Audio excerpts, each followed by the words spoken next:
ಮಗು ಮಾಡ್ಕೊಂಡ್ರೆ ನನ್ನ ಸೌಂದರ್ಯ ಹಾಳಾಗುತ್ತೆ ಅನ್ನೋ ಕಾನ್ಸೆಪ್ಟ್. ಮದುವೆ ಆದ್ಮೇಲೆ ತಾಯಿ ಆದ್ರೇನೆ ಅರ್ಥಪೂರ್ಣ ಮತ್ತೆ ಜೀವನ ಪರಿಪೂರ್ಣ. ಕನ್ನಡದಲ್ಲಿ ನಟಿಯರಿಗೆ ಇಲ್ಲಿ ಜಾಸ್ತಿ ಸ್ಪೇಸಸ್ ಸಿಗಲ್ಲ ಅನ್ನೋ ಮಾತಿದೆ. ನೀವು ತಮಿಳ್ ಸೀರಿಯಲ್ ಇಂಡಸ್ಟ್ರಿಯಲ್ಲಿ ನೋಡಿ ಬರೀ ಇರೋದೇ ನಮ್ ಕನ್ನಡದವರು. ಮೀಟು ಅನ್ನೋ ಪ್ರಕರಣ.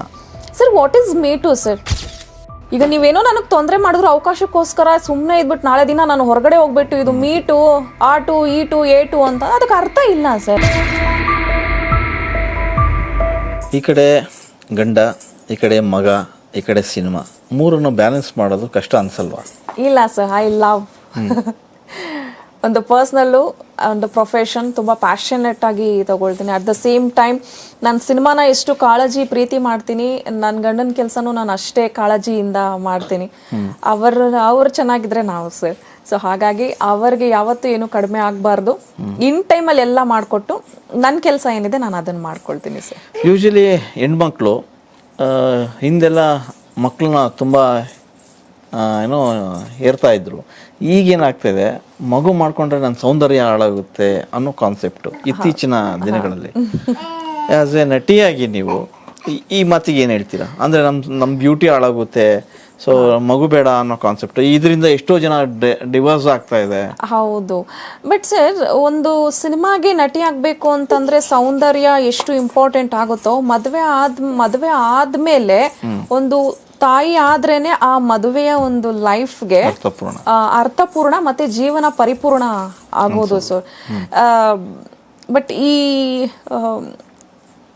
ತಾಯಿತನದ್ದು ಇದೆಲ್ಲ ಜಸ್ಟ್ ಹೇಳಲಿಕ್ಕೆ ಆಗೋದೇ ಇಲ್ಲ ಸರ್. ಇಟ್ಸ್ ಅ ವಂಡರ್ಫುಲ್ ಮೂಮೆಂಟ್ ಜೀವನದಲ್ಲಿ. ಹೌದು, ಯಾಕಂದ್ರೆ ನಮ್ಮ ಹೊಟ್ಟೆಲಿದ್ದಾಗ ಮಗು ಮಾಡುವಂಥ ಕೆಲವೊಂದು ತೊಡಲಾಟಗಳು ಅದು ನಮಗೆ ಆ ಫೀಲಿಂಗ್ ಕೊಡೋದು. ಮಗು ಆದಮೇಲೆ ತಿಂಗಳು ಮಗು ಒಂದು ಬೆಳವಣಿಗೆ ಆಗೋದು, ಅದ್ರ ಜೊತೆ ನಮ್ಮ ಒಂದು ಬಾಂಡಿಂಗ್ ಕ್ರಿಯೇಟ್ ಆಗೋದು. ಇದು ನೀವು ಎಷ್ಟೇ ಸಿನಿಮಾನಲ್ಲಿ ಆಕ್ಟ್ ಮಾಡಿದ್ರು ಈ ಫೀಲಿಂಗ್ ಒರಿಜಿನಲ್ ಆಗಿ ನಿಮ್ಗೆ ಎಲ್ಲೂ ಸಿಗಲ್ಲ ಸರ್. ಇದು ಫೀಲ್ ಮಾಡ್ಕೊಂಡ್ರೇನೆ ಸಿಗೋದು. ಅಂಡ್ ಇತ್ತೀಚೆಗೆ ಸ್ವಲ್ಪ ಆರ್ಟಿಸ್ಟ್ಗಳೆಲ್ಲ ಫಾರ್ವರ್ಡ್ ಆಗ್ತಾ ಇದ್ದಾರೆ ಸರ್. ಈಗ ಒಂದು ಟ್ರೆಂಡ್ ಏನಿದೆ ಅಂದ್ರೆ ಎಲ್ಲ ಪ್ರೆಗ್ನೆಂಟ್ ಆಗೋದೇ ಒಂದು ಟ್ರೆಂಡ್ ಆಗಿದೆ. ಪ್ರೆಗ್ನೆಂಟ್ ಆಗೋದು, ಅದರಲ್ಲೂ ಸಿನಿಮಾ ಮಾಡಬೇಕು ಅನ್ನೋದ ಸಿನಿಮಾದು ಗೊತ್ತಿಲ್ಲ ಸರ್, ಆ ರಿಸ್ಕ್ ತಗೊಳ್ತಾರೋ ಇಲ್ವೋ. ಬಟ್ ಇತ್ತೀಚಿನ ದಿನಗಳಲ್ಲಿ ನೋಡ್ತಾ ಇದ್ದೀರಾ ಎಲ್ಲ ಆಕ್ಟ್ರೆಸ್ಗಳು ಮದುವೆ ಆಗಿ ಒಂದ್ ಸ್ವಲ್ಪ ದಿನಕ್ಕೆ, ಈಗ ಪ್ರೆಗ್ನೆನ್ಸಿದು ಅದಿತಿ ಪ್ರಭುದೇವ ಅವ್ರದ್ದು ಡೆಲಿವರಿ ಆಯ್ತು. ಈಗ ಸಾಲಾಗಿ ಒಂದಷ್ಟು ಜನ ಇದ್ದಾರೆ.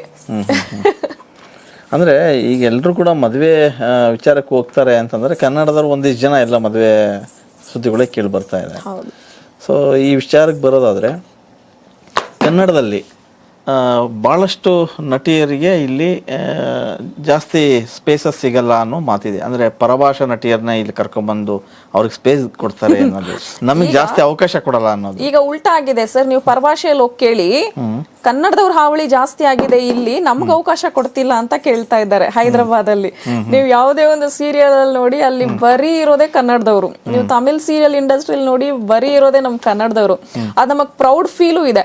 ಬಟ್ ಈಗ ಇಲ್ಲಿ ಹೊರಗಡೆಯಿಂದ ಕರ್ಕೊಂಡ್ ಬರುವಂತ ಸಂಖ್ಯೆ ಸ್ವಲ್ಪ ಕಡಿಮೆ ಆಗಿದೆ ಸರ್. ಇಲ್ಲೇ ರೀಜನಲ್ ಅಲ್ಲೇ ನೋಡ್ತಾ ಇದ್ದಾರೆ, ನೇಟಿವಿಟಿ ನೋಡ್ತಾ ಇದ್ದಾರೆ, ಸ್ವಲ್ಪ ಪೇಮೆಂಟ್ಸ್ಗೆ ಕಡಿಮೆ ತಗೊಳ್ಳೋರನ್ನು ನೋಡ್ತಾ ಇದ್ದಾರೆ, ಹೊಸಬ್ರನ್ನ ಇಂಟ್ರೊಡ್ಯೂಸ್ ಮಾಡಬೇಕು ಅನ್ನೋದನ್ನು ನೋಡ್ತಾ ಇದ್ದಾರೆ. ಪರಭಾಷೆದಿತ್ತು ಸರ್ ಈಗ ಒಂದು 6-7 ವರ್ಷದ ಹಿಂದೆ, ಈಗ ಕಡಿಮೆ ಆಗಿದೆ ಸರ್. ಆಲ್ಮೋಸ್ಟ್ ಇಲ್ಲೇ ಪ್ರಾಡಕ್ಟ್ ರೆಡಿ ಆಗ್ತಾ ಇದೆ. ಹೌದು, ಇಲ್ಲಿಂದ ಬೇರೆ ಕಡೆ ಹೋಗ್ತಾ ಇದ್ದಾರೆ. ಓಕೆ, ನೀವು ಒಬ್ಬ ನಟಿಯಾಗಿ ಈ ರೆಮ್ಯುನರೇಷನ್ ವಿಚಾರವಾಗಿ ಅವಾಗೆಲ್ಲ ತುಂಬ ಟಾಕ್ ಇತ್ತು. ಅವಾಗ ಕೇಳಿ ಬರ್ತಾನೆ ಇದೆ, ಹೀರೋಗೆ ಜಾಸ್ತಿ ಹೀರೋಯಿನ್ಗೆ ಕಮ್ಮಿ ಅನ್ನೋದು.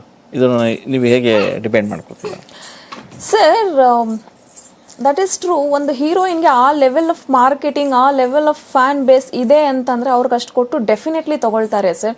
ಹೀರೋಗೆ ಆ ಒಂದು ಫ್ಯಾನ್ ಬೇಸ್ ಇದೆ. ಇವತ್ತು ಇಲ್ಲಿ ನಮ್ಮ ಕನ್ನಡದಲ್ಲಿ ಹೀರೋನ ನೋಡ್ಕೊಂಡೇ ಸಿನಿಮಾಗೆ ಬರೋದು, ಎಲ್ಲೋ ತುಂಬ ಅಪರೂಪ ಹೀರೋಯಿನ್ನ ನೋಡಿಕೊಂಡು ಸಿನಿಮಾಗೆ ಬರೋದು, ಮಾರ್ಕೆಟ್ ಆಗೋದು. ವೆನ್ ಹೀರೋಗೆ ಆ ಮಾರ್ಕೆಟ್ ಲೆವೆಲ್ ಇದ್ದಾಗ ಅವ್ರು ಆ ಪೇಮೆಂಟ್ ಕೇಳೋದು ಸಹಜ. ಬಟ್ ಹೀರೋಯಿನ್ಸ್ಗಳಿಗೆ ಒಂದು ಸ್ವಲ್ಪ ಕಡಿಮೆ ಪೇಮೆಂಟ್ ಕೊಡ್ತಾರೆ. ಅದು ನಾವು ಅವ್ರು ಕೊಟ್ಟ ಅವಕಾಶಕ್ಕೋ ಅಥವಾ ನಮ್ಮ ಸಂಭಾವನೆ ಅಂತನೂ ನಾವು ತಗೊಳ್ಬೇಕಾಗತ್ತೆ ಸರ್. ಕೆಲವೊಮ್ಮೆ ಏನೂ ಇಲ್ದಂಗೂ ಈಗ ನಾವು ಅಂದ್ರೆ ನನಗೆ ಪ್ರೊಡಕ್ಷನ್ ಮಾಡಿದ್ಮೇಲೆ ನನಗೆ ಈ ಇದು ಬಂದಿದ್ದು ಸರ್, ಅದು ತಪ್ಪು ಅಲ್ಲ ಅಂತ ಅನ್ಸುತ್ತೆ. ನಮಗೆ ನಾವಿಷ್ಟು ಸಿನಿಮಾ ಮಾಡಿದೀವಿ, ನಮ್ಗೆ ಇಷ್ಟೇ ಕೊಡ್ತಾರೆ ಅಂತ ಅನ್ಸುತ್ತೆ. ಆಸ್ ಅ ಪ್ರೊಡ್ಯೂಸರ್ ಆಗಿ ನಿಂತ್ಕೊಂಡಾಗ ನಾನು ಇಷ್ಟು ಹಣ ಹಾಕಿದ್ದೀನಿ, ನನ್ಗೆ ₹1 ಬರುತ್ತಾ ₹2 ಬರುತ್ತಾ ಅಂತಾನೂ ಗೊತ್ತಿಲ್ಲ. ಅಟ್ಲೀಸ್ಟ್ ಆರ್ಟಿಸ್ಟ್ಗಳಿಗೆ ನಾವು ಪೇಮೆಂಟ್ ಕೊಟ್ಟಿರ್ತೀವಿ. ಸಿನಿಮಾ ರಿಲೀಸ್ ಆದ್ಮೇಲೆ ನಮ್ಗೆ ₹1 ಏನೂ ಗೊತ್ತಿರಲ್ಲ ಸರ್. ಸೊ ಹಾಗಾಗಿ as a producer point of view ಇಂದ ನೋಡಿದ್ರೆ ಅಟ್ಲೀಸ್ಟ್ ಸ್ವಲ್ಪ ಎಲ್ಲರೂ ಕಡಿಮೆ ತಗೊಂಡ್ರೆ ಯೂಸ್ಫುಲ್ ಆಗುತ್ತೆ ಅಂತಾನೆ ಅನ್ಸುತ್ತೆ ಸರ್. ಓಕೆ, ಚಿತ್ರರಂಗ ಅಂದ ತಕ್ಷಣ ಒಳ್ಳೇದು ಇದೆ, ಕೆಟ್ಟದ್ದು ಇದೆ. ಒಳಿತು ಕೆಡುಕುಗಳ ನಡುವೆ ಚಿತ್ರರಂಗ ಸಾಕ್ತಾನೆ ಇದೆ. ನೀವು ಕೂಡ ನೋಡ್ಕೊಂಬಂದಿರಿ. ಮಧ್ಯೆ ಎಲ್ಲೋ ಕಡೆನೆ ಒಂದು ಕಡೆ ಎಲ್ಲೋ ಒಂದು ಧ್ವನಿ ಹೇಳ್ತು ಮೀಟು ಅನ್ನೋ ಪ್ರಕರಣ. ಅದಾದ ಬಳಿಕ ಎಲ್ಲ ಇಂಡಸ್ಟ್ರಿಯಲ್ಲೂ ಅದೇ ಮೀಟು ಪ್ರಕರಣಗಳು ಜಾರಿ ಬಂದು. ಹೌದು ಸರ್. What is me too sir? ಒಂದು, ನಿಮ್ಮಿಂದ ನನ್ಗೇನಾದ್ರೂ ತೊಂದರೆ ಆಗ್ತಿದೆ ಅಂತಂದ್ರೆ ನಾನು ಇಮಿಡಿಯೇಟ್ ನಾನು ಇಲ್ಲಿಂದ ಎದ್ದೋಗ್ಬಿಡ್ತೀನಿ ಸರ್. ನನಗೆ ಇದು ಅವಶ್ಯಕತೆನೇ ಇಲ್ಲ. ನಾನಾಗಿದ್ರೆ ಈಗ ನೀವೇನೋ ನನಗೆ ತೊಂದರೆ ಮಾಡಿದ್ರು ಅವಕಾಶಕ್ಕೋಸ್ಕರ ಸುಮ್ಮನೆ ಇದ್ಬಿಟ್ಟು ನಾಳೆ ದಿನ ನಾನು ಹೊರಗಡೆ ಹೋಗ್ಬಿಟ್ಟು ಇದು ಮೀಟು ಆಟು ಈಟು ಏಟು ಅಂತ ಅದಕ್ಕೆ ಅರ್ಥ ಇಲ್ಲ ಸರ್.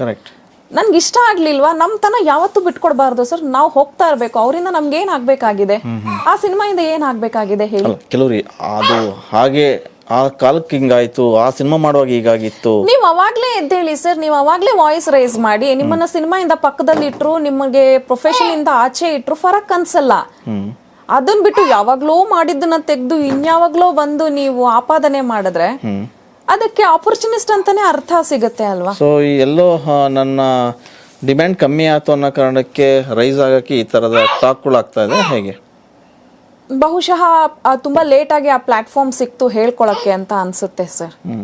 ಅಂದ್ರೆ ಪ್ಲಾಟ್ಫಾರ್ಮ್ ಇಲ್ಲ ಅನ್ನೋ ಕಾರಣಕ್ಕೆ ಸುಮ್ಮನೆ ಎಲ್ಲದನ್ನು ಸಹಿಸ್ಕೊಂಡಿದ್ರು ಅಂತ ಹೇಳ್ಬೋದು. ಮೀಟು ಅನ್ನೋಂಥ ಒಂದು ಪದ ಬಂದಿದ್ದಕ್ಕೇನೆ ಎಲ್ಲರೂ ಸ್ಟಾರ್ಟ್ ಮಾಡಿದ್ರು ಹೇಳಕ್ಕೆ. ಅದು ಬಂದಿರ್ಲಿಲ್ಲ ಅಂದ್ರೆ ಬಹುಶಃ ಯಾರು ಹೇಳ್ತಾ ಇರ್ಲಿಲ್ಲ ಅನ್ಸುತ್ತೆ.